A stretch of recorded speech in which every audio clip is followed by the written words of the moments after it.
How I made my family confess to destroying my life. I came home to find an eviction notice on the door of the house I'd inherited from my grandmother. The tenants destroying it from the inside weren't strangers. They were my own family.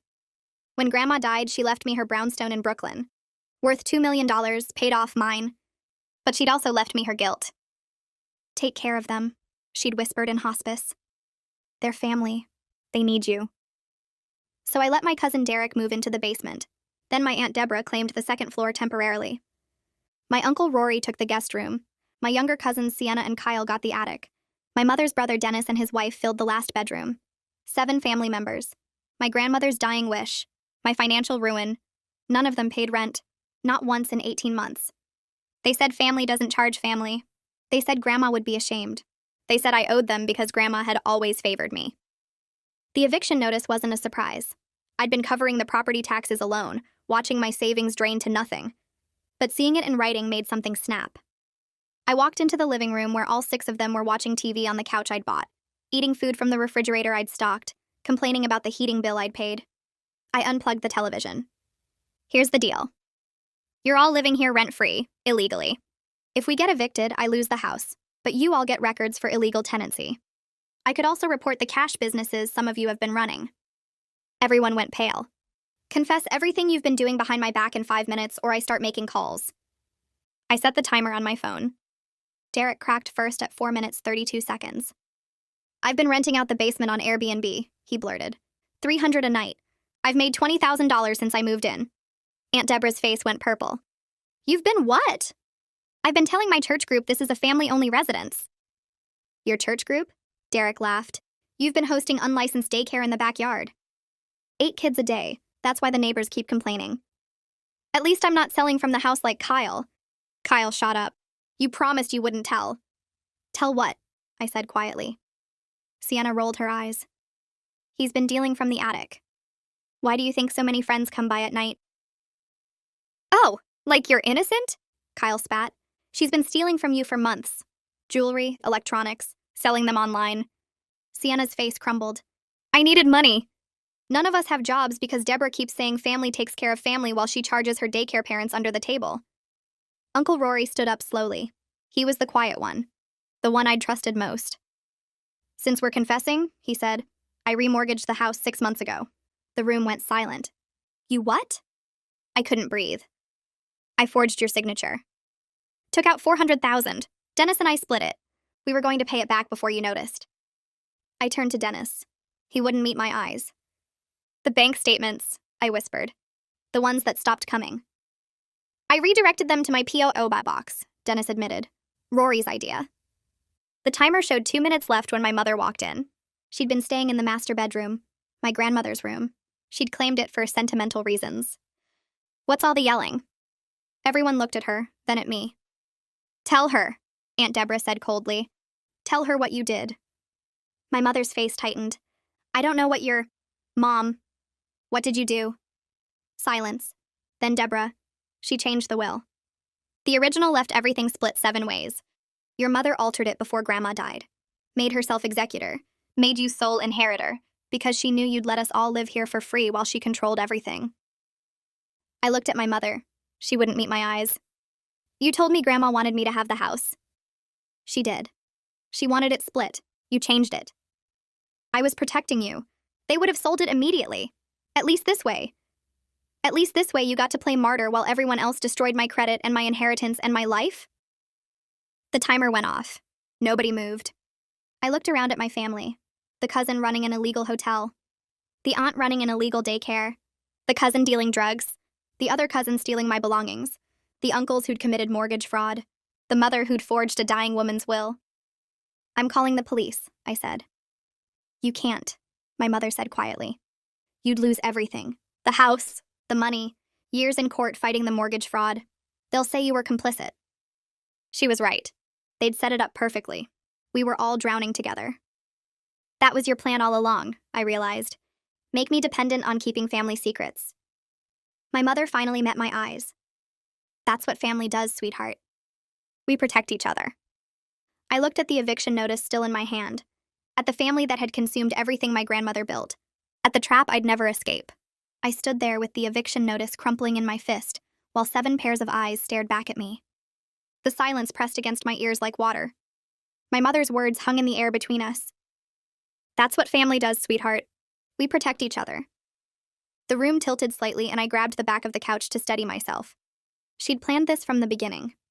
Changed the will so I'd inherit everything alone, knowing I'd let them all move in, knowing they'd create this web of crimes that would trap me with them.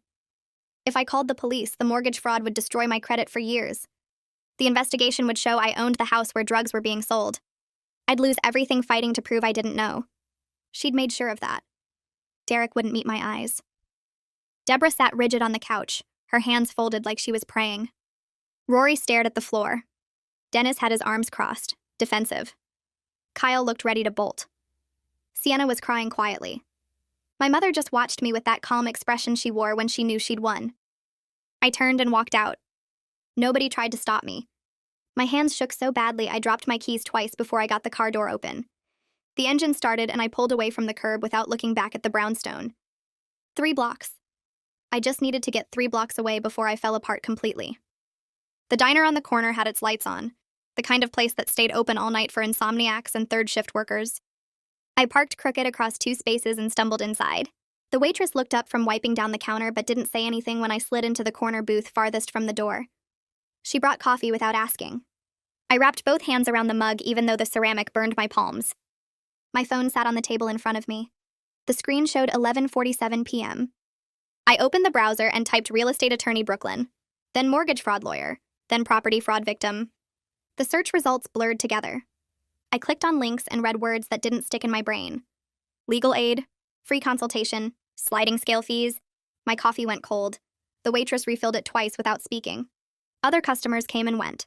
A man in a security uniform, 2 women in scrubs, a teenager with headphones, normal people living normal lives where their families didn't forge documents and trap them in shared guilt. At 2:30 a.m., I found a legal aid office that opened at 9. I screenshotted the address. At 3:15 a.m., I had a list of 5 real estate attorneys and 3 criminal defense lawyers. My phone battery showed 15%. I finally drank some of the coffee. It tasted like burnt dirt, but the caffeine hit my empty stomach and made my hands shake worse. The sun came up gray and cold. I'd been sitting in the same booth for 6 hours. The morning shift waitress gave me a concerned look when she arrived, but brought more coffee anyway. At 8:45 a.m., I drove to the legal aid office and parked across the street. The building was old brick with a blue door. A sign in the window said Brooklyn Legal Services. I sat in my car watching people walk past on the sidewalk. Dog walkers, parents with strollers, everyone going about their normal Friday morning. At 9:03, a woman in a green coat walked up to the blue door and unlocked it. I got out of my car before I could talk myself out of it. The woman looked up when I pushed through the door. She had gray hair pulled back in a clip and reading glasses on a chain around her neck. Her desk nameplate said, Maya Lambert, Legal Advocate. I opened my mouth, but nothing came out. She smiled gently and gestured to the chair across from her desk. I sat down and the whole story came pouring out. The inheritance, the family moving in, 18 months of no rent, the eviction notice, the confessions, Derek's Airbnb, Deborah's daycare, Kyle dealing drugs, Sienna stealing my things, the mortgage fraud, $400,000, forged signature, my mother changing the will, the trap she'd built so carefully. Maya took notes on a yellow legal pad, her pen moving steadily across the paper. She asked questions. When did your grandmother die? When did the family members move in? When did you first learn about the mortgage? Do you have any documentation? I answered everything I could remember. My voice sounded hollow and far away. When I finished, Maya set down her pen and looked at me directly. She explained that mortgage fraud made me a victim, not a criminal. The forged signature meant I never agreed to that loan. But proving I didn't know about it would require evidence. Bank statements showing the money never went into my accounts. Proof I was somewhere else when the documents were supposedly signed. Witnesses who could verify I had no knowledge of the fraud. The process would take months. I'd need a real estate attorney who specialized in property fraud, someone with experience fighting banks and dealing with complex family situations. Maya pulled out a business card from her desk drawer and wrote a number on the back. Sloan Whitley, real estate law. She works on sliding scale fees based on income. Tell her I sent you. I took the card with numb fingers. Maya said she'd make a call to let Sloan know I'd be reaching out. She also said I should document everything happening at the house. Take photos, save text messages, record dates and times of illegal activities if possible. Evidence would be crucial for any legal action. I thanked her and stood up to leave. She touched my arm gently before I reached the door. You didn't do anything wrong. Your family put you in an impossible situation. Don't let them make you believe otherwise. I called Sloane Whitley from my car. She answered on the third ring with a brisk, professional voice. I explained that Maya Lambert had referred me and asked if she had time to meet. She had a cancellation that afternoon at 2. Could I make it to her office in downtown Brooklyn? I said yes before my brain could process that I'd been awake for over 30 hours. Her office was in a converted warehouse building with exposed brick and industrial windows. The elevator was old and slow. Sloane's office was on the 4th floor, a small space with a desk, 2 chairs, and filing cabinets covering one entire wall. She was younger than I expected, maybe mid-30s, with dark hair in a ponytail and sharp eyes that assessed me the moment I walked in. I sat down and went through the whole story again. This time I had my phone out, showing her screenshots of text messages from family members, photos of the eviction notice, the address of the brownstone. Sloane listened without interrupting, her expression shifting from sympathetic to calculating. When I got to the part about my mother changing the will, she leaned forward. That's actually important. It establishes a pattern of manipulation and fraud. If your mother altered legal documents before your grandmother's death, it supports your claim that you're a victim of ongoing deception, not a willing participant in mortgage fraud. Sloane explained that we needed to find the original will, the one my grandmother actually signed before my mother changed it. If there were witnesses to the original will signing, their testimony would be valuable. We also needed to prove the timeline of when my mother altered the documents. She asked if I knew who handled my grandmother's estate planning originally. I didn't know. She asked if any of my grandmother's friends or neighbors might have information. I sat there trying to think through the fog of exhaustion. Then I remembered Shelby McGowan, my grandmother's next-door neighbor for 30 years. She'd visited constantly during those final months. She'd been at the funeral. She'd hugged me and said how much my grandmother loved me. If anyone knew about my grandmother's actual wishes, it would be Shelby. I told Sloane about her. She made a note on her legal pad. Talk to Shelby as soon as possible. Find out what she knows about the original will. Get names of any lawyers your grandmother worked with. We need to build a timeline of events that shows your mother's manipulation. I agreed to go see Shelby that evening. Sloane said she'd start pulling property records and mortgage documents in the meantime. She also said her fee would be $200 an hour, but she'd work with me on a payment plan. The retainer would be $2,000. I felt my stomach drop but nodded. I'd put it on a credit card. I didn't have any other choice. I drove to Shelby's house as the sun started setting. She lived 3 doors down from the brownstone in a narrow house with flower boxes in the windows. I rang the bell and heard footsteps inside. Shelby opened the door with a smile that faded when she saw my face. Sweetheart, what's wrong? She pulled me inside before I could answer. Her living room smelled like vanilla and old books. She made me sit on her couch and brought tea I didn't drink. I explained what had been happening: the family living rent-free, the illegal activities, the mortgage fraud, my mother changing the will. Shelby's face went pale. She set down her teacup with shaking hands. Your grandmother never wanted that. She talked about it constantly those last few months, how she wanted to split everything equally. 7 ways. She said it over and over because she was worried about causing fights after she was gone. Shelby stood up and went to a bookshelf in the corner. She pulled out an old address book with a worn leather cover. Your grandmother had me come with her to the lawyer's office 2 years before she died. She wanted a witness when she signed her will. She was very clear about her wishes: equal shares for everyone. The lawyer's name was William Park. I still have his card. Shelby flipped through the address book until she found a business card tucked between the pages. Chen and Associates, Estate Planning. The card had a phone number and an address in the Park Slope. Shelby pulled out her cell phone right there and dialed. She left a message explaining that she'd been a witness to Eleanor's will signing 2 years ago and needed to speak with him urgently about a legal matter involving the estate. She left her number and mine. When she hung up, she looked at me with fierce determination. Your grandmother was a good woman. She would be horrified by what's happening. I'm going to help you fix this. I felt tears burning behind my eyes, but I blinked them back. I thanked Shelby and promised to keep her updated. She walked me to the door and hugged me tight. You're stronger than you think. Your grandmother knew that. That's why she loved you so much. I drove back to my hotel room and collapsed on the bed. My phone showed 15 missed calls from my mother. I deleted them without listening to the voicemails. The next morning, my phone rang at 8:30 a.m. an unknown number. I answered it anyway.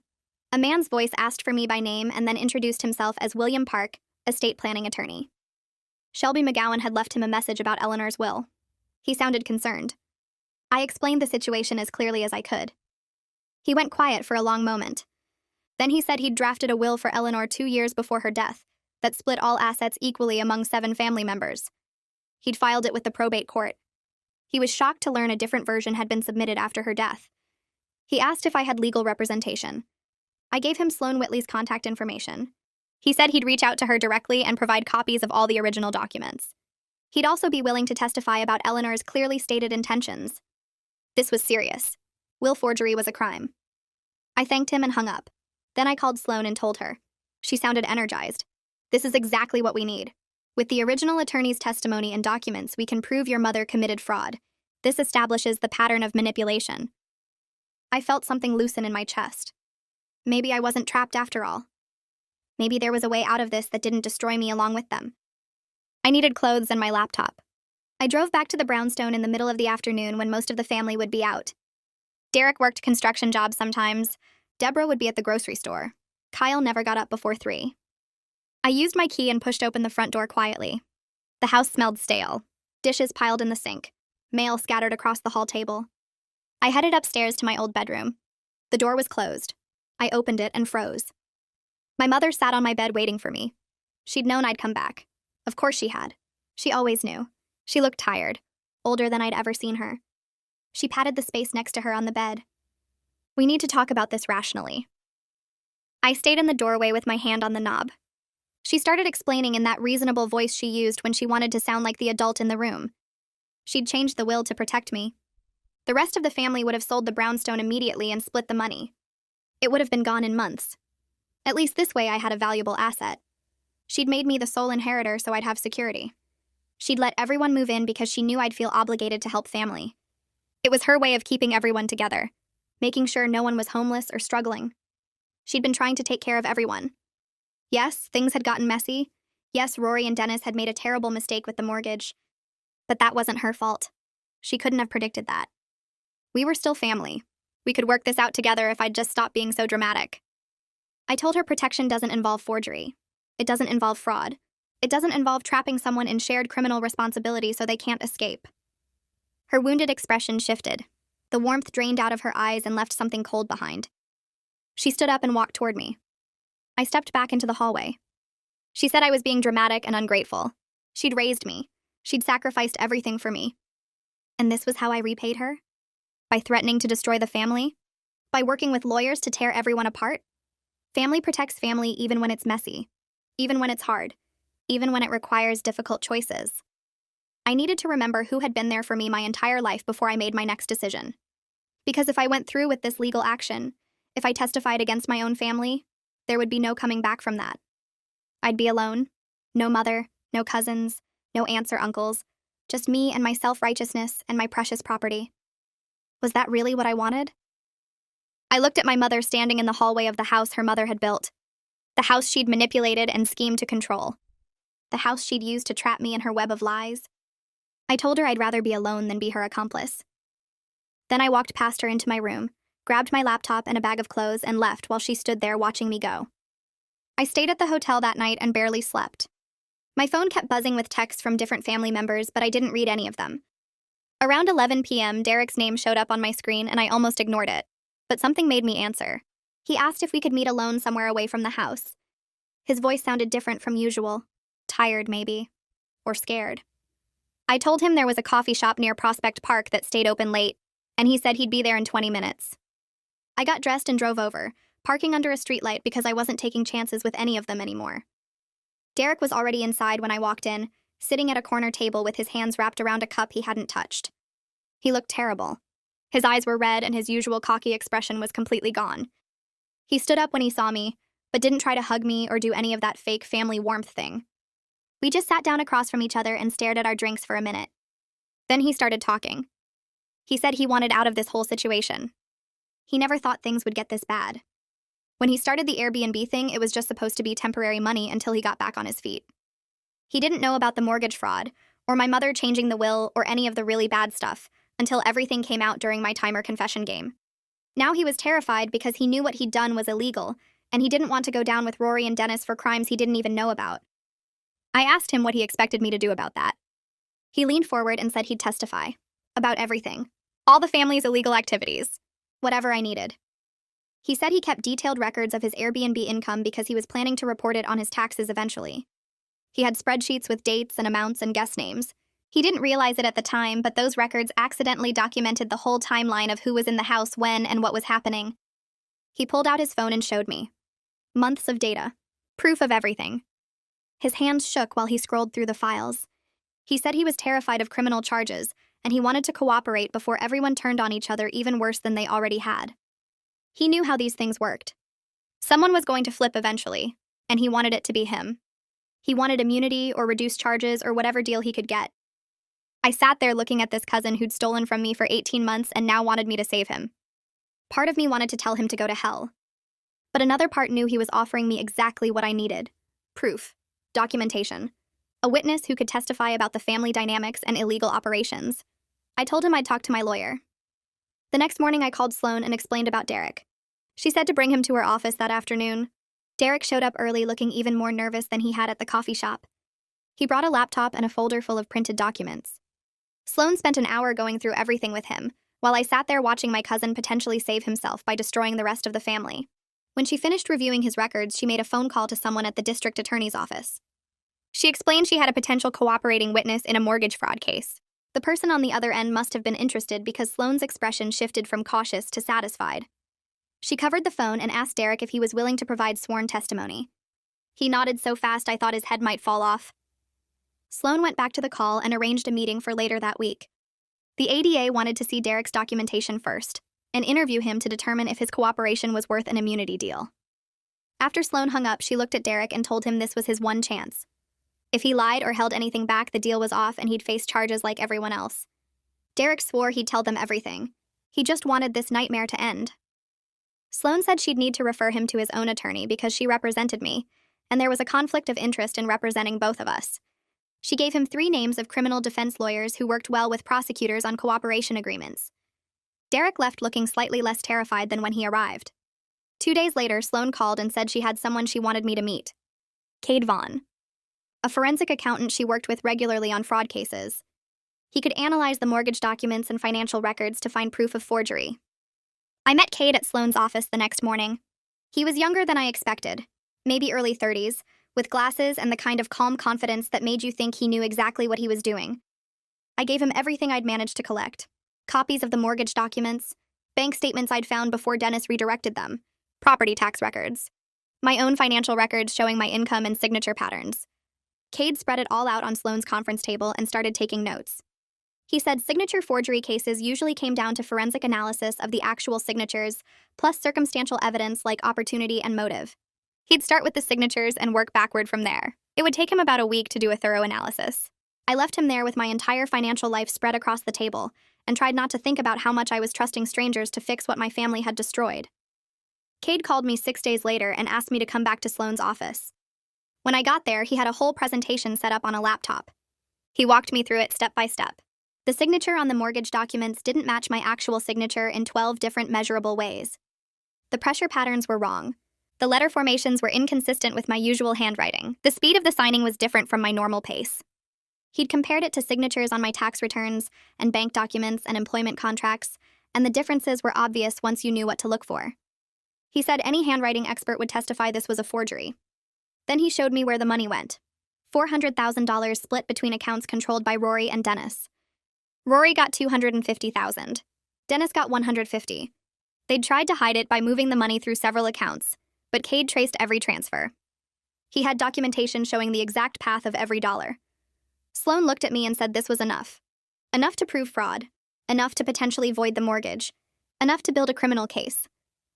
I sat there staring at the evidence that my uncles had forged my signature and stolen hundreds of thousands of dollars, and I felt nothing. Just empty and tired and done with all of it. The next day, a woman named Safira Kumar called my cell phone. She introduced herself as a fraud investigator with the bank that issued the mortgage. She said their internal audit had flagged the mortgage as suspicious, and they were conducting their own investigation separate from any criminal case.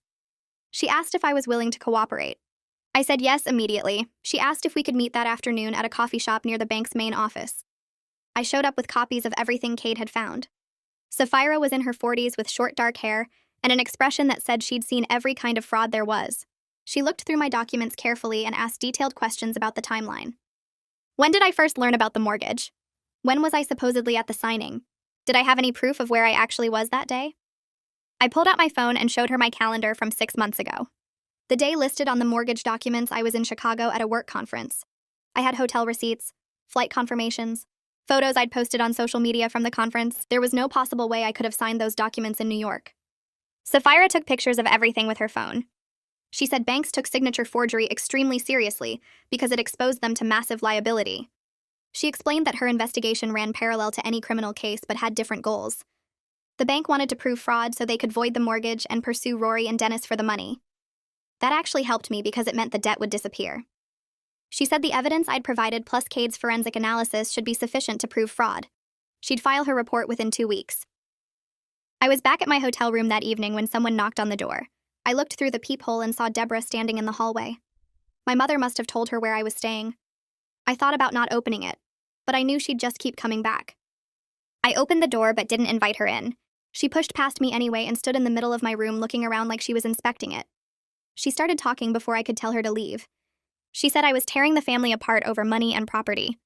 That grandmother would be ashamed of me for abandoning family in their time of need.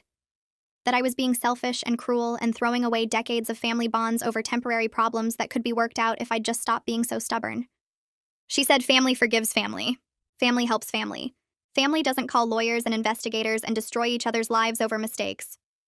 Her voice got louder as she went on, and I realized she actually believed what she was saying.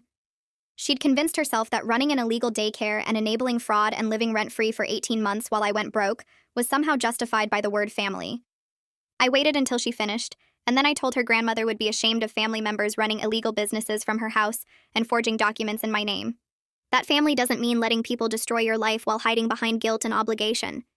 That I didn't tear this family apart. They did. By lying and stealing and manipulating and expecting me to protect them from the consequences. Deborah's righteous expression cracked just slightly. Her mouth tightened and her eyes went cold. She said I'd always thought I was better than everyone else. That grandmother had spoiled me and made me think I was special. That I'd regret this when I was alone with nobody left who cared about me. Then she walked out and slammed the door hard enough that the pictures on the wall rattled. I sat down on the bed and realized I didn't feel guilty anymore. Just tired. The next morning, Sloan filed a motion to halt the eviction proceedings. She attached all of Cade's forensic evidence and Sapphira's preliminary report and my own documentation proving I was out of state when the mortgage was supposedly signed. The motion argued that I was a victim of identity theft and forgery and shouldn't lose my property because of crimes committed against me. She requested a temporary stay while the fraud investigation proceeded. The judge reviewed everything and granted the stay within 48 hours. Sloan called me with the news and I could hear the satisfaction in her voice. She said this gave us breathing room to build the rest of the case without the immediate threat of losing the house. I thanked her and hung up and sat there feeling like I could breathe properly for the first time in weeks. That night I got a call from a number I didn't recognize. I almost didn't answer, but something made me pick up. Kyle's voice came through sounding paranoid and angry. He demanded to know if I was really going to send family members to jail over minor stuff.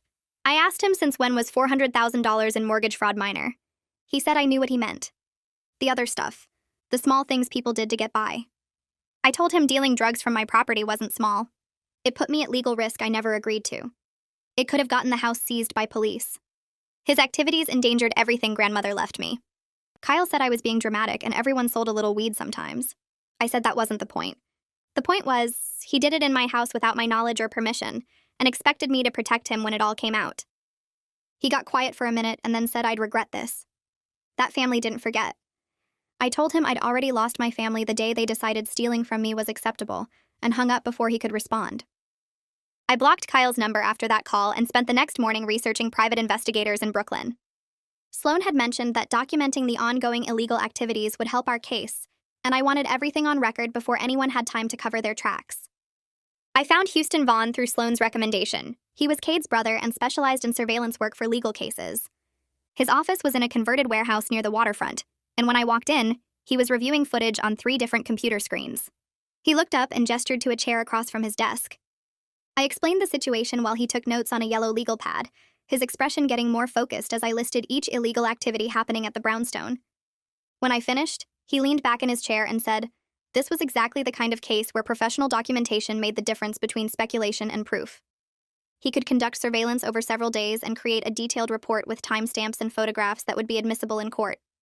The cost would be $1,500, which made my stomach drop. But he said Sloan had already worked out a payment plan where I could pay half now and half after the case resolved. I agreed and signed his contract, feeling like I was finally taking real action instead of just reacting to everyone else's moves. Houston started surveillance 2 days later. He parked in different spots around the block and used cameras with zoom lenses to document everything happening at the brownstone. On the first day, he captured Derek greeting an Airbnb guest at the basement entrance and exchanging keys for cash. The timestamp showed 2:47 p.m. on a Tuesday afternoon. On the second day, he photographed Deborah's daycare operation in the backyard, counting 8 children between ages 2 and 5 playing on equipment that looked rusty and dangerous. He got shots of parents dropping off kids and handing Deborah envelopes, all transactions happening outside where neighbors could see, but apparently nobody had reported yet. The third day was when he documented the visitors to the attic. Between 9 p.m. and midnight, 5 different people arrived at the side door, stayed for less than 10 minutes each, and left carrying small packages. Houston's report noted the pattern matched typical street-level drug distribution, and the photographs showed Kyle greeting each visitor personally. When Houston delivered his final report to Sloan's office, I sat there reading through 20 pages of detailed observations with attached photographic evidence. The scope of illegal activity was worse than I'd realized. Derek had hosted guests at least twice a week for the past month alone. Deborah's daycare ran 5 days a week without any visible safety measures or proper licensing. Kyle's operation showed a level of organization that made it clear this wasn't casual dealing among friends. Sloan reviewed everything and said this documentation would be crucial for multiple aspects of our case. It proved the family members were generating income from my property, without my knowledge or consent. It demonstrated ongoing criminal activity that put the property at legal risk.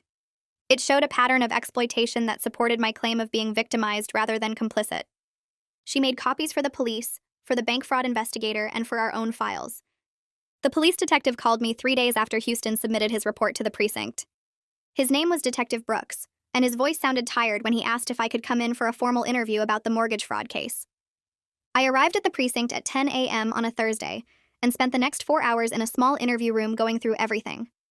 Brooks recorded the whole conversation and took detailed notes while I explained the timeline of discovering the fraud, finding out about the forged signature, learning about the redirected bank statements. He asked specific questions about my relationship with Rory and Dennis, whether I'd ever given them permission to access my financial information, whether I'd signed any documents I didn't fully read. I answered everything honestly, and provided copies of my work travel records, proving I was in Chicago for a conference on the date the mortgage documents were supposedly signed in Brooklyn. Brooks reviewed the forensic analysis from Cade, showing the signature irregularities and the timeline of money transfers to accounts controlled by Rory and Dennis. When we finished, he leaned back in his chair and said Rory and Dennis would likely face felony charges for forgery, fraud, and identity theft. The evidence was strong enough that the district attorney would probably pursue prosecution even if it went to trial. He said I should prepare for this to take months, possibly over a year, to fully resolve through the criminal justice system. I thanked him and left feeling both relieved that the investigation was moving forward and exhausted by how long this process would take. My phone buzzed with an Instagram message that evening while I was eating takeout in my hotel room. The message was from Sienna asking if we could meet up because she had something important to tell me. I stared at the message for several minutes, suspicious of what she might want. She'd been part of the group that destroyed my belongings and sold them online. She'd sat there during the confrontation and admitted to stealing from me without showing much remorse. But something about the message felt different, more vulnerable than defensive. I replied asking what this was about, and she said she couldn't explain over text but needed to talk to me alone. I agreed to meet at a coffee shop in the Park Slope the next afternoon, choosing a public place where I'd feel safe. When I arrived, Sienna was already sitting at a corner table looking smaller and younger than I remembered. She was 17 but seemed like a scared kid rather than the defiant teenager from that night in the living room. Her eyes were red like she'd been crying, and she twisted a napkin between her hands while I sat down across from her. She started talking before I could say anything, the words rushing out like she'd been holding them in too long. She said she needed to tell me the truth about why she stole my things and sold them online. Sienna explained that Kyle had pressured her into helping him for months. He'd discovered she had a girlfriend and threatened to tell the whole family if she didn't cooperate with his plans to make money. She was terrified of being outed to Deborah and the others who she knew would react badly. Kyle told her it was just borrowing things temporarily, that he'd pay me back eventually, that family helped family. But then he kept demanding more, taking bigger risks, and she couldn't figure out how to stop without exposing herself. She'd made about $3,000 total from selling my belongings online, and she still had most of it because she was too scared to spend it. She wanted to return what money she had left and testify about Kyle's manipulation and drug dealing. She said she was done protecting him and done being scared of what the family would think.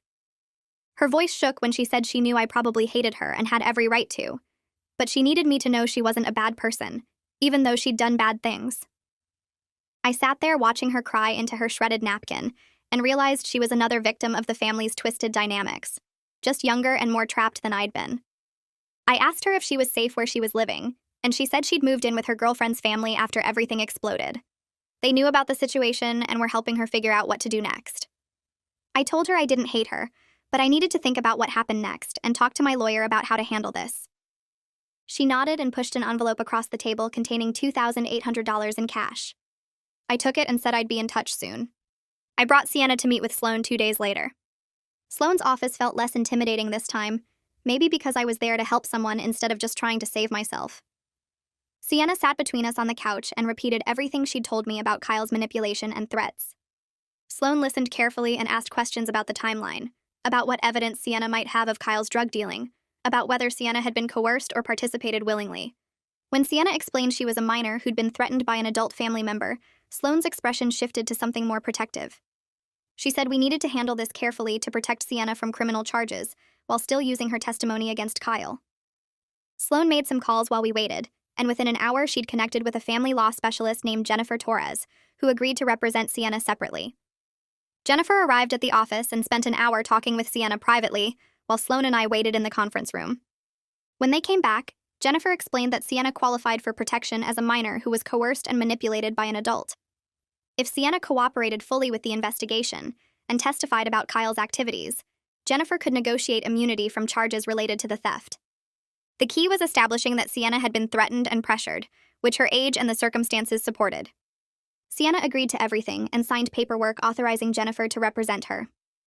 When we left Sloan's office, Sienna hugged me quickly and whispered thank you before getting in her girlfriend's car. I stood on the sidewalk watching them drive away and felt something shift inside me. Maybe not everyone in this family was beyond saving. My mother started calling me constantly over the next week. The first messages were her usual guilt-tripping routine about how I was tearing the family apart and breaking her heart. Then the tone shifted to anger, her voice getting sharp as she said I was being vindictive and cruel. By the 4th day, she'd moved into bargaining mode, leaving long voicemails about how she could fix everything if I just dropped the legal cases. She claimed she could make Rory and Dennis pay back the mortgage money. She said she'd get everyone to move out of the house voluntarily. She promised things would be different if I gave her one more chance to make it right. I didn't return any of the calls. I saved all the voicemails as evidence and forwarded them to Sloan, who said they demonstrated my mother's awareness of the crimes and her attempts to obstruct justice. Each message made it clear that my mother understood exactly what had happened and was trying to manipulate me into protecting everyone from consequences. On the 7th day, she sent a text saying we needed to meet face-to-face to discuss this like adults. Requested Reads is on Spotify now. Check out link in the description or comments. I showed the text to Sloan, who said if I was going to meet with my mother, it should happen at a neutral location with Sloan present as a witness. I agreed and replied to my mother suggesting we meet at a diner near the courthouse. She responded immediately saying she'd be there. I arrived at the diner 15 minutes early with Sloan. We took a booth near the back where we could see the entrance, and I ordered coffee I didn't drink while we waited. My mother walked in exactly on time wearing the outfit she always chose when she wanted to look respectable and reasonable. She saw Sloan sitting next to me and her expression tightened, but she slid into the opposite side of the booth without commenting. She started talking immediately about how we could resolve everything without more legal action. She said Rory and Dennis were willing to pay back the $400,000 in installments if I dropped the criminal charges. She claimed Deborah would shut down the daycare and Derek would stop the Airbnb operation. She promised Kyle would move out and get help for his problems. She made it sound like she had authority to negotiate all of this, like she could orchestrate solutions the way she'd orchestrated the original trap. Sloan let her talk for about 5 minutes before interrupting. Sloan pointed out that my mother had no legal standing to negotiate anything since she'd orchestrated the will fraud that started this entire situation. The criminal charges against Rory and Dennis were being pursued by the state, not by me personally, so I couldn't drop them even if I wanted to. The illegal activities at the brownstone were separate criminal matters that didn't require my participation to prosecute. My mother's promises were meaningless because she'd already proven she couldn't be trusted and had no actual control over anyone's behavior. My mother's face went red while Sloan spoke, and I could see her struggling to maintain her reasonable expression. My mother's mask dropped completely when Sloan finished. She turned to me and said I was destroying the family over pride and money, that I was choosing property over people who loved me. She said grandmother would be ashamed of what I was doing, that I was spitting on her memory by refusing to protect family. Her voice got louder and other people in the diner started looking over at our booth. I waited until she ran out of words and then said she chose manipulation over honesty and created this situation. I told her she forged grandmother's will and trapped me in shared guilt and expected me to protect everyone from consequences of crimes I didn't commit. I said I wasn't destroying the family. I was refusing to be her accomplice anymore. She stared at me for a long moment and then stood up and walked out without another word. Sloan reached across the table and squeezed my hand briefly before letting go. We sat there in silence for a few minutes before paying the check and leaving. I felt empty rather than relieved, like something that had been weighing me down was gone but left a hollow space behind. The probate attorney called Sloan a week later with news that changed everything again. He'd filed a formal challenge to the will that had been submitted to the court, providing his original documents and testimony about grandmother's actual intentions. The challenge argued that the will on file had been altered without proper legal authority and didn't reflect grandmother's true wishes. This opened up the possibility of invalidating my sole inheritance and returning to the original 7-way split grandmother had intended. Sloan explained this to me carefully, watching my face for reaction. I asked what it meant for the house and the legal cases, and she said it complicated everything, but might actually help in the long run. It proved my mother's pattern of manipulation and showed I was willing to accept the legitimate outcome, even if it meant getting less money. If the probate court ruled in favor of the original will, the property would be split 7 ways as grandmother actually wanted. Each family member would own 1/7 of the brownstone, which meant we'd probably have to sell it since nobody could agree on anything anymore. My share would be roughly $285,000 instead of $2 million, assuming the house sold for close to its appraised value. I sat there processing this information and realized I felt okay about it. I'd rather have the truth and a smaller inheritance than keep living in the trap my mother had built. Sloan said this decision showed real growth and integrity, that most people in my position would fight to keep the full inheritance regardless of how they got it. I told her I just wanted to be done with all the lies and manipulation, even if it cost me money. She smiled and said that attitude would serve me well as we moved forward with everything else. The probate challenge felt like it should have broken me, but sitting across from Sloan in her office 2 days later, I felt something unexpected. She spread the documents across her desk and explained that the challenge actually helped my case. It proved my mother had been manipulating legal documents from the start, showed a pattern of fraud that went beyond just one altered will. The court would see I was willing to accept whatever grandmother actually wanted, even if it meant losing most of the inheritance. That kind of honesty mattered to judges. If the property got split 7 ways like grandmother originally intended, at least everything would be based on truth instead of my mother's lies.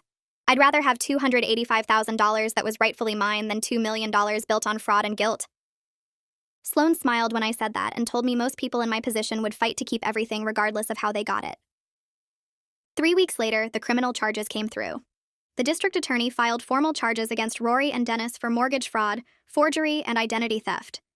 Sloan called me that afternoon with the news, and I sat on my hotel bed staring at the wall, trying to process that my uncles were actually facing felony charges. Within 2 days, both of them had hired criminal defense attorneys who started calling the prosecutor's office about plea deals. Sloan heard through her contacts that each lawyer was trying to minimize their client's responsibility by blaming the other uncle. Rory's attorney claimed Dennis masterminded the whole scheme and pressured Rory into participating. Dennis's attorney said Rory did all the forgery work, and Dennis just accepted money he thought was from a legitimate loan. Neither story was completely true, but watching them turn on each other felt grimly satisfying after months of them acting like family loyalty meant covering for crimes. Derek's cooperation paid off exactly like his attorney promised. The prosecutor granted him full immunity from charges related to the Airbnb operation in exchange for his testimony about the mortgage fraud timeline and family dynamics.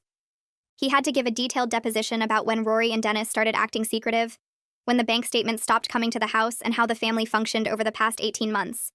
Derek called me after the deposition and said it took 4 hours, and he felt like he'd betrayed everyone, but he knew it was the right choice. I told him he made the only choice that didn't involve criminal charges, and sometimes doing the right thing means other people get angry. Deborah stopped speaking to him completely after she found out about the immunity deal. She left him a voicemail calling him a traitor and a snitch who destroyed the family to save himself. Kyle sent him threatening texts until Derek blocked his number.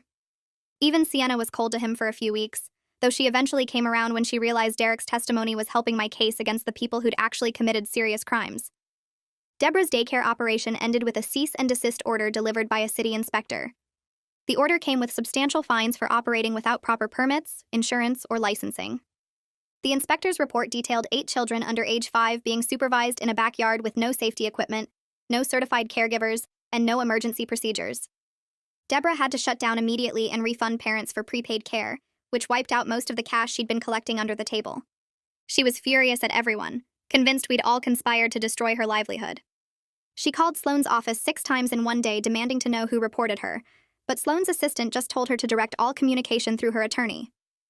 Deborah didn't have an attorney yet because she couldn't afford one after the refunds and fines. She ended up staying with her church friends and posting long rants on social media about family betrayal and persecution, tagging me and Derek in posts that made us both look like villains. I blocked her after the 3rd post and tried not to think about how she genuinely believed she was the victim in all this. Kyle disappeared on a Tuesday morning and didn't tell anyone where he went. Sienna texted me 2 weeks later saying he'd gone to stay with friends in New Jersey to avoid potential drug charges.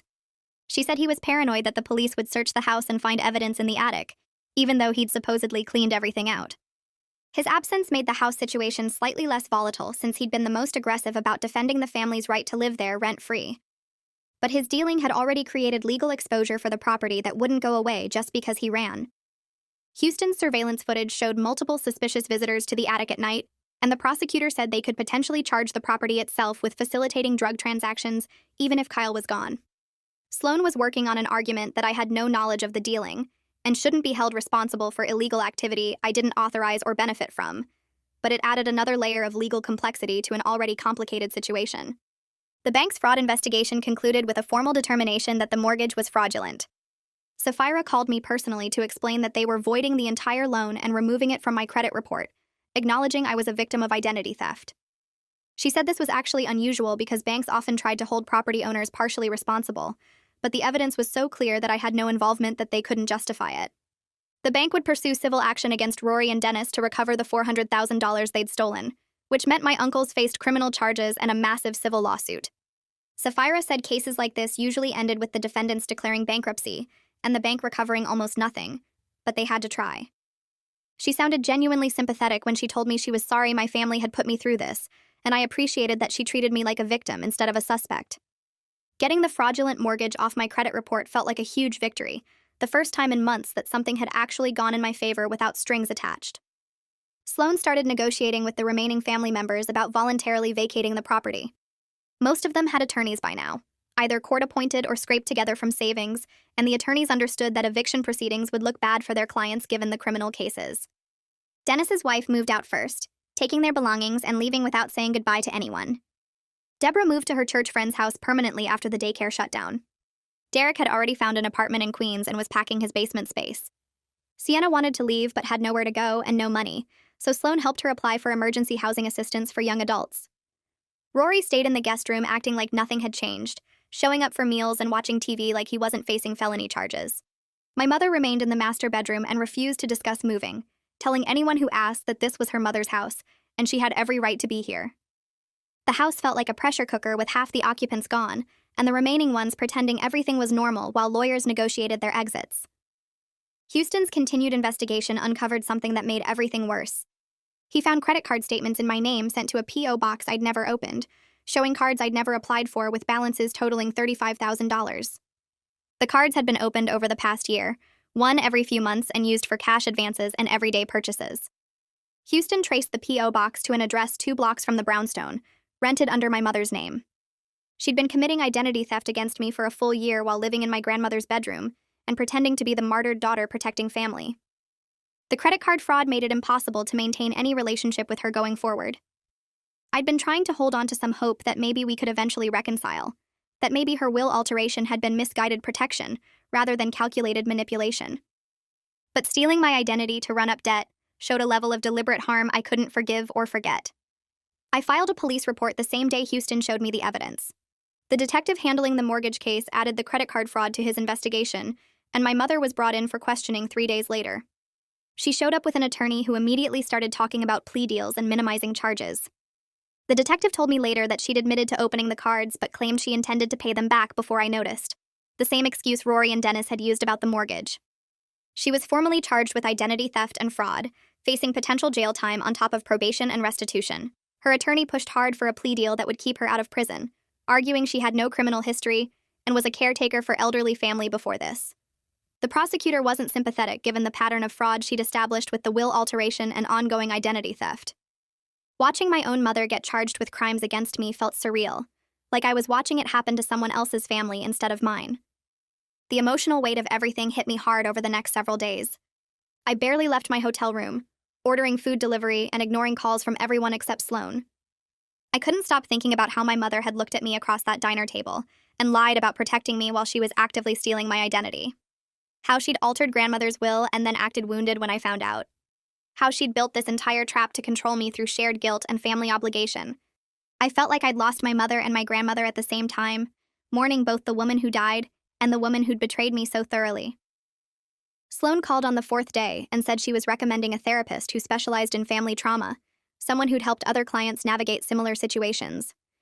I made an appointment for the following week and started going every Tuesday, talking through the betrayal and grief with someone who understood that family abuse was still abuse, even when it came from people who claimed to love you. The probate hearing took place 6 weeks after we filed the challenge. I sat in the courtroom with Sloan while the judge reviewed the evidence William Park provided about grandmother's original will.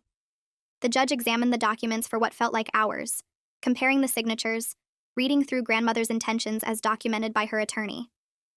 My mother sat on the opposite side of the room with her lawyer, refusing to look at me. Deborah was there too, arms crossed, glaring at everyone. The judge finally looked up and stated that the evidence clearly showed grandmother intended to split the property 7 ways among family members. The altered will my mother submitted was invalid. I would own 1/7 of the brownstone, not the entire property. My hands shook as I processed what this meant. I'd lost most of my inheritance, but at least the outcome was based on what grandmother actually wanted, not my mother's manipulation. Sloan leaned over and whispered that this was actually good for my case. We left the courthouse and drove back to her office where she explained the next steps. Since the property now had 7 co-owners who couldn't agree on anything and several faced criminal charges, we could force a sale through partition action. The proceeds would get split according to the valid will. After legal fees and costs of resolving the fraud cases, I'd receive approximately $285,000. It was far less than the $2 million inheritance I thought I had, but Sloan reminded me it was clean money based on legitimate legal processes, not fraud. 3 weeks later, Rory's attorney contacted the prosecutor about a plea deal. Rory agreed to plead guilty to reduced charges in exchange for probation, restitution, and community service. He'd avoid prison time if he paid back his portion of the mortgage fraud money and completed 200 hours of community service. Dennis refused to take a deal. His attorney convinced him he could win at trial by blaming everything on Rory, claiming he was manipulated into participating. I sat through 4 days of Dennis's trial, watching him try to present himself as a victim of Rory's schemes. The prosecutor showed the jury bank records proving Dennis actively participated in redirecting my mail and accessing the fraudulent mortgage money. The jury deliberated for 6 hours before finding him guilty on all counts. The judge sentenced Dennis to 18 months in federal prison, followed by 3 years of supervised release. During sentencing, the judge stated that Dennis's attempts to shift blame and complete lack of remorse warranted a harsher sentence than Rory's plea agreement. Dennis stared straight ahead as the bailiffs led him away, still refusing to accept responsibility for what he'd done. My mother's case moved faster because her attorney pushed hard for a plea deal. She agreed to plead guilty to identity theft charges in exchange for 5 years probation, full restitution of the $35,000 in credit card debt, and mandatory counseling sessions twice a month. The plea agreement included a no-contact order prohibiting her from contacting me for the entire duration of her probation. I watched her sign the paperwork in the prosecutor's office, her hand trembling slightly. She glanced at me once before leaving with her attorney, her face showing no emotion. That was the last time I saw her in person. Deborah moved out of the brownstone 2 days after the probate ruling. She went to stay with friends from her church, immediately telling them her version of events where I destroyed the family over money and greed. I heard through mutual connections that she was painting herself as the victim, conveniently leaving out her unlicensed daycare operation and her role in the family dysfunction. She called me once, screaming about how I'd ruined everything, before Sloan sent her attorney a cease and desist letter. After that, Deborah communicated only through her lawyer about the property sale. Derek surprised me by actually following through on his promises to change. He found a 1-bedroom apartment in Queens and got a legitimate job doing building maintenance for a property management company. He started texting me every few weeks with updates about his life and apologies for his actions. The messages were brief and respectful, never asking for anything or making excuses. I appreciated that he was taking real responsibility instead of trying to justify what he'd done. Our relationship stayed distant, but not completely broken. I could see him genuinely trying to be better, which was more than most of my family managed. Sienna's testimony about Kyle's manipulation became crucial when he finally returned from New Jersey after 2 months of hiding. The prosecutor charged him with drug distribution and using my property for illegal activities. Kyle's attorney negotiated a plea deal that sent him to drug court instead of prison. He'd have to complete an 18-month treatment program, maintain steady employment, and submit to random drug testing. If he violated any terms of his probation, he'd serve 3 years in prison. Kyle accepted the deal and enrolled in the program, though I had no contact with him throughout the process. Sienna told me he was doing okay, attending his sessions and working at a warehouse, but we both knew our relationship with Kyle was permanently damaged. The brownstone went on the market in early spring. The real estate agent warned us that the property's legal history and needed repairs would affect the sale price. She listed it for $2.1 million, hoping to get close to $2 million. Within 3 weeks, we had an offer for $1.95 million from a developer who planned to renovate and flip it. All 7 co-owners had to agree to accept the offer, which took another week of negotiations through various attorneys. Deborah tried to hold out for more money, but her lawyer convinced her this was the best offer we'd get. The closing process dragged on for 6 weeks while the title company worked through various liens and legal issues related to the fraud cases. Every few days brought a new complication that required additional paperwork or legal filings. I finally received the wire transfer for my portion of the sale proceeds on a Tuesday afternoon in June. After all legal fees, repairs, outstanding property taxes, and costs related to resolving the fraud cases, my share came to $278,000. I sat in my hotel room staring at my bank account balance, trying to process that this was all that remained of grandmother's $2 million inheritance. It was roughly 1/7 of the original value, minus the massive costs of legal battles and family destruction. But Sloan was right when she'd told me months earlier that this money was clean. It came from legitimate legal processes, not fraud or manipulation. Nobody could claim I'd stolen it or schemed to get it. I'd simply insisted on honesty and accepted the consequences, even when those consequences meant losing most of what I thought was mine. Within 3 days of receiving my share of the sale proceeds, Deborah's attorney sent a formal letter demanding a larger portion of the money. She claimed that because she'd been living in the house and maintaining the property for 18 months, she deserved compensation beyond her 1/7 share. Her lawyer argued that her presence had prevented vandalism and kept the utilities running, which somehow entitled her to an additional $50,000. Sloan forwarded me the letter with a single-line response asking if I wanted her to handle it. I told her to respond with whatever legal language meant absolutely not. Deborah's attorney withdrew the claim 2 weeks later after Sloan pointed out that Deborah had been living rent-free, running an illegal daycare that actually damaged the property, and had no legal grounds whatsoever for additional compensation. Deborah accepted her share of roughly $280,000, while calling everyone she knew to complain about how I'd stolen her rightful inheritance. I heard through Derek that she was telling her church group I'd manipulated the legal system and cheated the family out of what grandmother really wanted. I transferred $15,000 to pay off the credit card debt my mother had accumulated in my name, watching the balances drop to zero for the first time in over a year. The credit monitoring service cost $12 a month, but seeing the alerts come through showing no new accounts or inquiries made it worth every penny. I set up fraud alerts with all 3 credit bureaus and changed every password on every account I owned. The financial advisor Sloan recommended helped me create a budget that would stretch my remaining $263,000 while I rebuilt my credit score and figured out what came next. She told me that with careful management and steady income, I could recover financially within 3 to 5 years. It felt like forever, but at least the foundation was solid instead of built on lies. Shelby invited me over for tea on a Saturday afternoon about a week after the closing finished. Her house still smelled like lemon polish and old books, exactly the way grandmother's house used to smell before my family moved in and destroyed it. We sat in her kitchen with the good china she only used for special occasions, and she poured Earl Grey into cups that probably cost more than my weekly grocery budget. She told me that my grandmother had talked about her biggest fear during those final months, which was that her children would fight over money and forget what actually mattered. Shelby said grandmother wanted the family to take care of each other, but not at the expense of honesty and self-respect. She told me that insisting on truth even when it hurt was exactly what grandmother would have wanted, that preserving her legacy meant preserving her values of integrity and honesty. Shelby squeezed my hand across the table and said, grandmother would be proud I'd refused to be complicit in fraud, just to keep false peace. The conversation didn't fix the guilt I felt about the family falling apart, but it helped me understand that protecting the legacy sometimes meant letting the people go. I found a 1-bedroom apartment in Sunset Park, far enough from the old brownstone in the park slope that I wouldn't accidentally run into family members at the grocery store. The apartment was small, maybe 600 square feet total, with a kitchen barely big enough for one person and a bathroom that needed updating. But the lease was in my name only, with no co-signers or family members who could claim they had rights to the space. I signed the lease and paid first month, last month, and security deposit from my proceeds, watching my bank account drop but feeling lighter than I had in 2 years. Moving day was just me and the few belongings I'd managed to salvage from the brownstone before everything got divided up in the sale.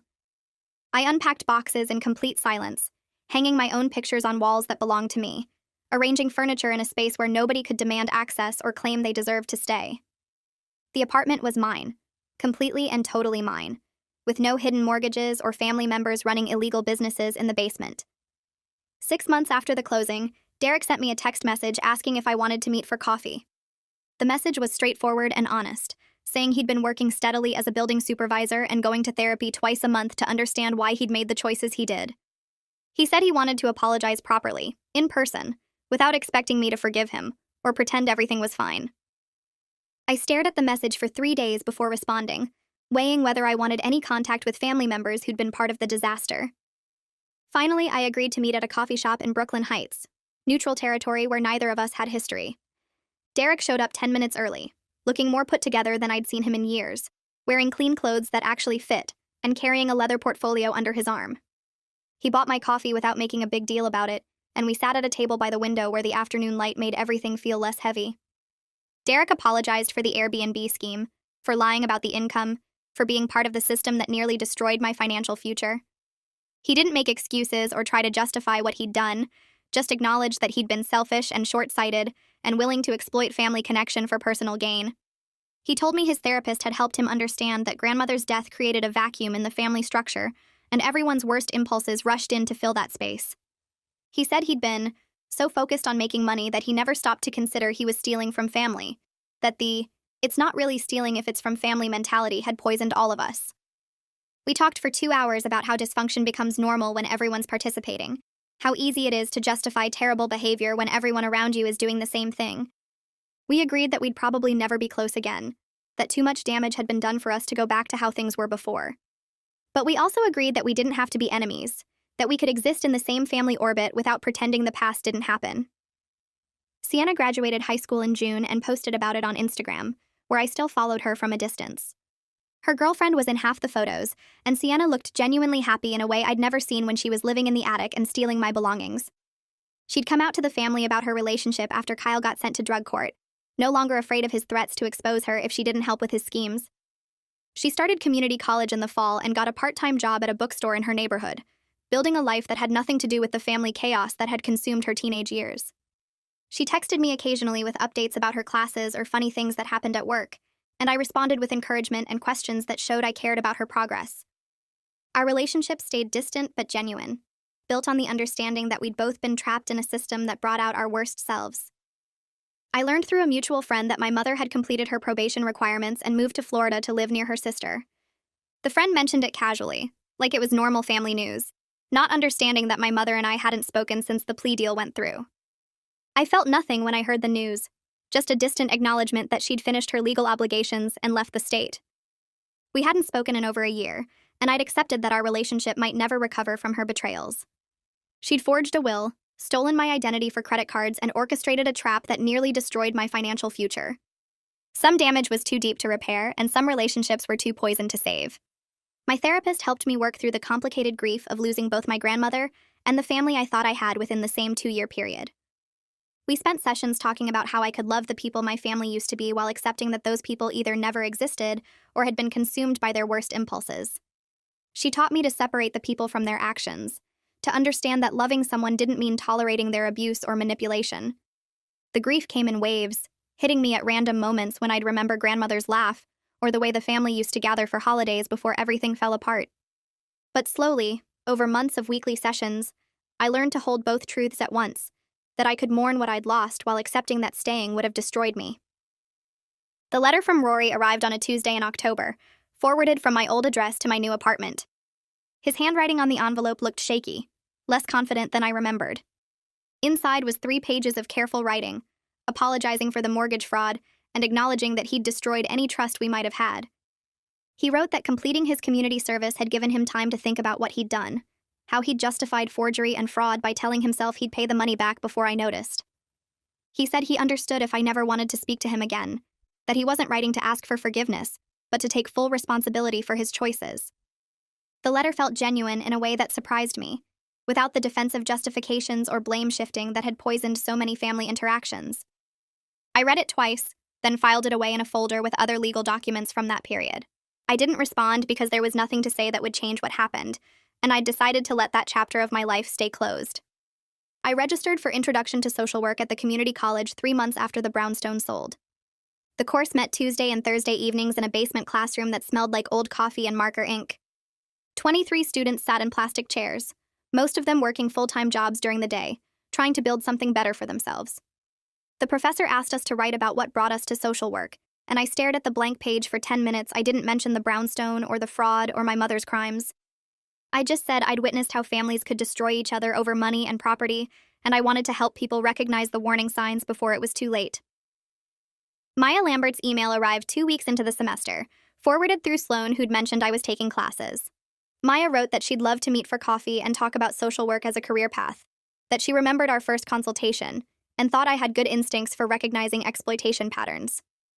We met at a cafe near her office, and she spent an hour asking about my classes and my goals, offering to connect me with professionals in the field and review my assignments if I wanted feedback. She said the best social workers were people who'd survived their own family dysfunction and learned to transform their pain into purpose, but only if they'd done enough healing work to maintain boundaries. I told her about my weekly therapy sessions, and she nodded with approval, saying self-awareness was the foundation of ethical practice. The credit monitoring app sent me a notification 13 months after the sale closed, showing my score had climbed back above 700. I sat on my apartment floor staring at the number, remembering when it had dropped to 512 after the mortgage fraud was discovered. I'd spent the year paying every bill exactly on time, keeping my credit card balance below 30%, disputing the last fraudulent charges my mother had made in my name. The money from the brownstone sale sat mostly untouched in a high-yield savings account, earning modest interest while I figured out what to do with it. I'd used some to pay off the credit card debt and cover my legal fees, set aside money for tuition and living expenses, but the bulk of it remained saved. It wasn't the $2 million inheritance I'd expected, but it was clean money earned through legitimate legal processes, and I'd learned to budget carefully and plan for the future, instead of letting family drain everything I had. I'd started tracking my expenses in a spreadsheet, setting aside money for retirement even though I was only 28, building the kind of financial stability my grandmother had wanted for me even if she'd gone about it all wrong. The message came through a cousin I barely knew, someone on my father's side who'd never been involved in the brownstone situation. She said Deborah had asked her to reach out because Deborah wanted to reconcile and rebuild our relationship after everything that had happened. I read the forwarded message 3 times, noting how Deborah focused entirely on how difficult the past 2 years had been for her, how she'd lost her home and her income and her standing in her church community. She wrote that families should forgive each other and move forward, that holding grudges only hurt everyone involved, that she hoped I could find it in my heart to let go of the past. There was no acknowledgement of the illegal daycare or the lies or the role she'd played in the family's destruction of my inheritance. No apology for telling me I was tearing the family apart when I'd simply refused to keep covering up everyone's crimes. I wrote back to my cousin thanking her for passing along the message, but explaining that I wasn't interested in reconciliation with Deborah at this time. I said reconciliation required both people to acknowledge what happened and take responsibility for their actions, and Deborah's message showed she wasn't ready to do that work. My cousin responded with understanding, saying she'd suspected Deborah wasn't being fully honest about the situation, but had agreed to pass along the message anyway. Sienna texted me 4 months later with an update about Kyle that I hadn't asked for but appreciated anyway. She said he'd completed drug court successfully and gotten his record sealed, that he'd moved to Philadelphia for a job at a warehouse and seemed to be staying clean based on their occasional phone calls. She wrote that they weren't close anymore, and probably never would be after everything he'd put her through, but she was glad he was making positive changes, even if it was too late to repair their relationship. I responded saying I was glad to hear he was doing better, and thanked her for letting me know. I meant it genuinely, even though I had no intention of reaching out to Kyle or reconnecting with him in any way. Some family relationships were too damaged to salvage, and that was okay, but I could still hope he built a decent life for himself somewhere far away from Brooklyn. Sienna and I had settled into an occasional texting relationship, where we updated each other on major life events, but didn't pretend we were close. She was doing well at community college and working part-time at a bookstore, living with her girlfriend in a small apartment in Queens. We'd probably never be family in any meaningful sense, but we weren't enemies either, which felt like the best possible outcome given everything that had happened. The volunteer coordinator at the food bank introduced us during my third shift sorting donations in the warehouse. He was new too, struggling to figure out the organization system for canned goods, and we ended up working the same station for 2 hours, making awkward small talk about nothing important. He asked if I wanted to grab coffee after the shift ended, and I almost said no, my default response to anyone showing romantic interest, but something made me agree. We sat at a diner booth, and I told him the basic outline of my family history within the first 30 minutes, explaining that I had complicated relationships with most of my relatives and wasn't in contact with several of them. He listened without judgment, and then shared that his parents had divorced messily when he was 12, and he hadn't spoken to his father in 8 years. That family dysfunction wasn't a deal-breaker for him. We started dating slowly after that, meeting for coffee between his shifts at the hospital where he worked as a nurse and my evening classes. He was patient when I needed space and respected my boundaries when I said I wasn't ready for certain things, never pushing or demanding more than I could give. 3 months in, I realized I was learning what healthy relationships looked like, how two people could care about each other without manipulation or guilt or keeping score. Derek's wedding invitation arrived in a cream envelope with elegant script, my name written carefully on the front. The card inside was simple and tasteful, inviting me to a small ceremony at a restaurant in Queens, followed by dinner with 20 guests. He'd included a handwritten note on the back acknowledging that he would understand completely if I wasn't comfortable attending, that he wanted me there, but respected whatever decision I made. I texted him 2 days later saying I'd come, that I was happy he'd rebuilt his life and found someone who made him happy. The wedding was on a Saturday afternoon in October, and I wore a blue dress I'd bought specifically for the occasion, arriving 15 minutes early and sitting in the back row of chairs. Derek looked genuinely happy standing at the front waiting for his fiancée to walk down the makeshift aisle, and his smile when he saw me was warm but not presumptuous. None of our other relatives were present, just Derek's friends from work and his fiancée's family, and the ceremony was short and sweet with no drama or tension. I stayed for dinner and made polite conversation with strangers, leaving after the cake cutting with a genuine sense that Derek had actually changed and built something good for himself. Sloane's referral came through an email introduction 6 months into my social work program, connecting me with a woman whose brother had forged her signature on a home equity loan. The woman's situation was eerily similar to mine, and I spent 2 hours on the phone walking her through the steps I'd taken, the attorneys I'd worked with, the documentation she needed to gather. Sloane started sending me similar referrals regularly after that, clients dealing with family financial abuse who needed someone who understood the emotional complexity of reporting relatives to authorities. I began building an informal practice helping people navigate these situations, offering free consultations and referrals to legal resources while I finished my degree. The work gave purpose to everything I'd gone through with my family, transforming my experience into something useful that could help others avoid the same traps. Sloane and I met for lunch quarterly to discuss cases, and she offered guidance on maintaining professional boundaries while using my personal experience to connect with clients. She reminded me that my story was valuable, but I needed to be careful not to project my specific situation onto every client's unique circumstances. The cemetery was quiet on a Tuesday morning in November, 2 years and 3 months after my grandmother died.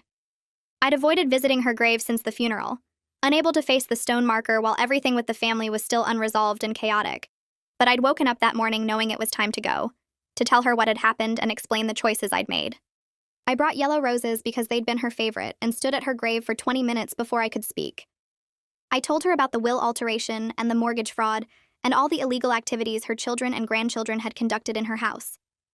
I explained that I'd tried to honor her memory by insisting on truth even when it meant the family fell apart, that I'd chosen honesty over keeping everyone comfortable in their dysfunction. I said I hoped she would understand why I'd called the police and pressed charges, why I'd let the house be sold instead of continuing to enable people who refused to take responsibility for their actions. I told her I missed her and wished she'd been clearer about her actual wishes instead of leaving me with vague instructions to take care of family, that her attempt to protect everyone had actually created the conditions for them to destroy each other. I stood there crying for a while after I finished talking, then placed the roses on her grave and walked back to my car feeling lighter than I had in months. Shelby invited me to her house for tea the following week, the first of what became regular visits every few weeks.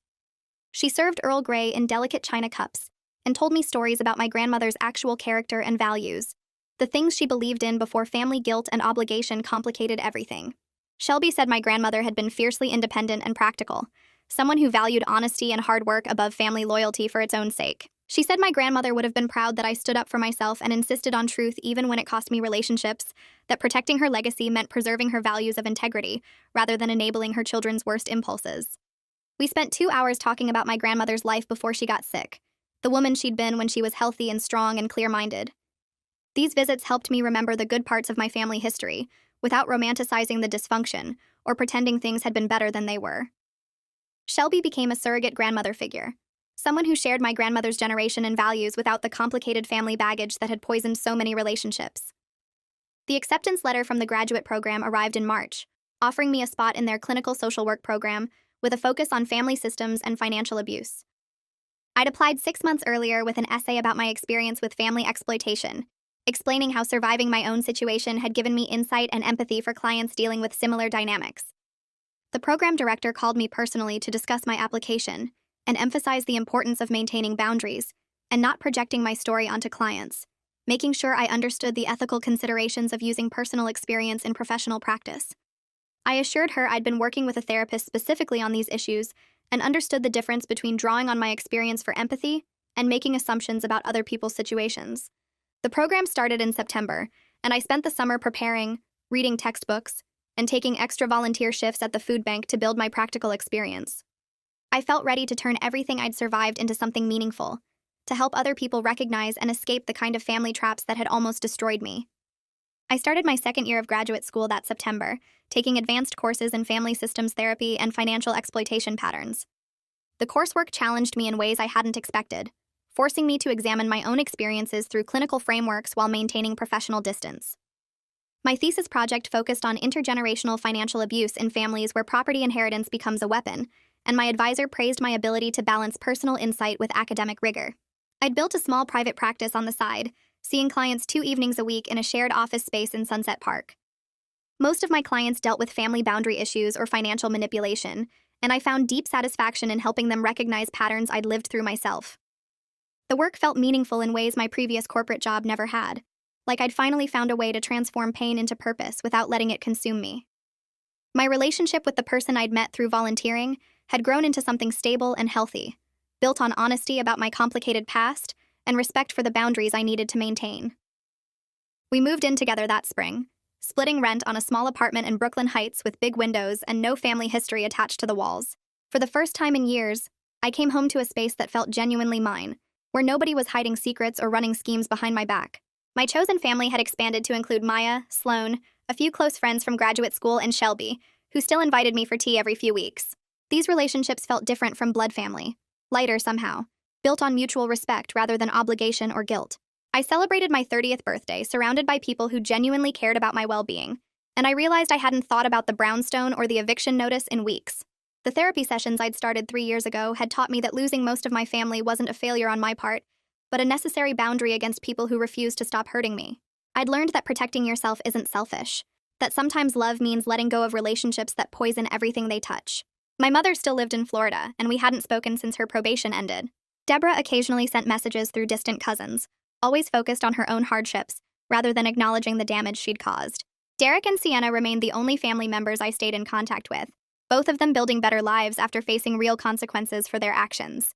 The permanent damage to most family relationships used to keep me awake at night, but now I understood that some fractures can't and shouldn't be repaired. I'd built something genuine from the ruins of my inheritance, a life based on honesty rather than manipulation, and I was genuinely happy with what I'd created.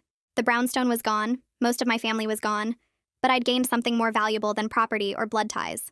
I'd gained myself back. So yeah, that's the whole thing. Nothing too deep, just another random story I somehow turned into a whole video. Thanks for hanging out, it's always chill talking here.